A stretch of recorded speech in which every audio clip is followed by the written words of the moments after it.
Hey everybody, welcome to a brand new edition of the None of Your Business podcast. I am Dr. Shawn Dill, and this is my beautiful wife, Dr. Lacey Book. It's a pleasure to come into your headphones, your stereo. People have stereos anymore? I know, stereo is such a weird... Into your TV, into your computer. Car stereo, maybe. Each and every week Speakers. To share with you some information that hopefully will help you to reach more people, make a greater impact, and create the lifestyle that you deserve. Today, we're talking about the next logical step, basically two iterations or two uses for this. The first one is whenever somebody enters into what they say is overwhelmed. Oh, I just feel so overwhelmed. And we oftentimes say, well, look, overwhelm is nothing more than not knowing your next logical step. Yeah, when you don't know your next logical step, what the next step for you in any process or anything that you're doing is, you often feel extremely insecure. And insecurity leads to anxiety, leads to this feeling of chaos.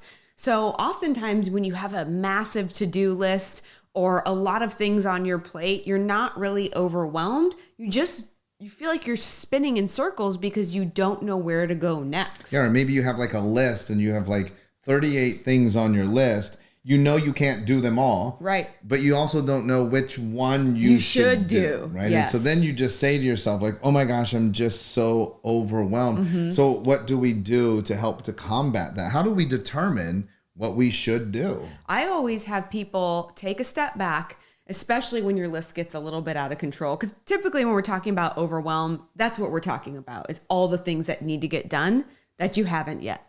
So when people have these massive lists, I say, just take a step back. And why don't you break up your to-do list into different zones or categories or projects, whatever it works or however it works in your business or in your home life. And then break those down and separate them out. And then from there, prioritize the big categories.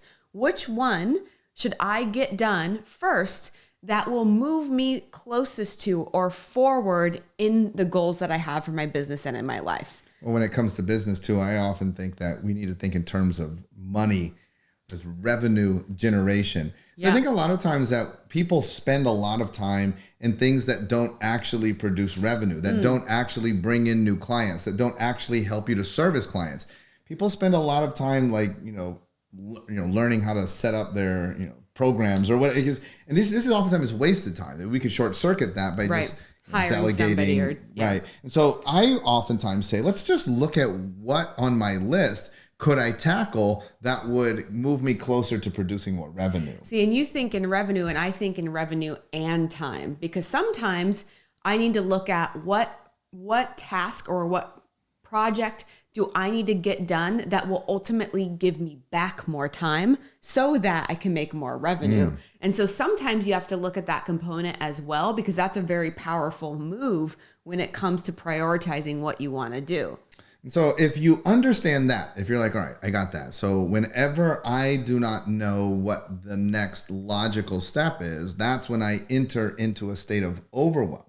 The next application of this is, how often are you with your prospects leaving them in a state of overwhelm unintentionally? And people just don't really give much thought to this, because your marketing needs to be so clear. And not just marketing. Once you enter in, so your sales process needs to be so clear that it is very obvious to the prospect what the next logical step is. Why?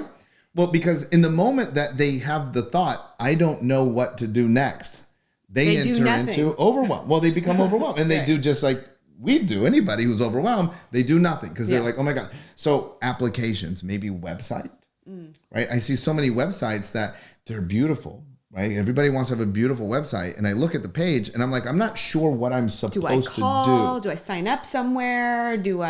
Most websites have all of them. Yeah. Right. So you're trying, like in the top, it says call to make an appointment. Many choices. Then there's a sign up bar to receive my 4 magic tricks. And then at the bottom, sign up to receive my newsletter. Then there's a couple tabs. Listen, you need to simplify things because that's overwhelming. A web page should walk me through sequentially. It should be obviously, blatantly obvious for me what I am supposed to do next. That's why, so for those of you that are out there that know the term funnels, That's why ClickFunnels is so powerful, because it's a step-by-step process of where do I go next. Right. It eliminates overwhelm Yes. by showing you in your face what the next logical step is. And I got to say, this is really an interesting concept, the second part, because I think as business owners, we make massive assumptions that people understand our product, service, sales, or marketing in the same way that we do. Right. And that's why we miss the next logical step, because we're assuming they just know it. So it's also good practice to have people that don't necessarily know your product, service, or the way that you sell or anything like that go through the process and offer you feedback. And likewise in the sales cycle. Yes. Right. So in the sales cycle, we should have very clear what the next logical step is. How many times have we seen somebody work someone through the sales cycle and it's right there, like the close part, and it doesn't close, and it doesn't close because the sales presentation was off. Bad. Yeah. It doesn't close because the client, the prospect, didn't actually know what to do. They didn't know, like, so do I pay now? I mean, we've been on the other end of that, whereas consumers were like, so do we write a check? Like, what do we do now? Like, okay, we want it, but we can't even figure out how to engage it. Right. And again, I think that's what you said. People know your business so well. You're like, well, duh, Shawn, Lacey, they know what to do. But oftentimes they don't. And the last place this shows up is in referrals. Yes. Oftentimes people don't know how to refer to you. And that's why they don't refer. Not because they don't love your product. I mean, people are in love with your product, and you hear that all the time. Oh, I wish I'd known about you earlier. If people are saying to you that all the time and they're not referring, it's a very good indication they just don't know what to do. They don't know the next logical step that leads to overwhelm. So we can have overwhelm in our own lives when we don't know the next logical step and we're trying to tackle our giant to-do list. And if you understand that, your prospects and your clients, you could be putting them into a state of overwhelm just because you have not clearly articulated to them what the next logical step is. Hopefully, this will help all of our listeners to be able to juice up their marketing, to beef up their sales, reach more people, make a greater impact, and create the lifestyle that they deserve. Until next week, we'll be back again with another edition of the None of Your Business podcast.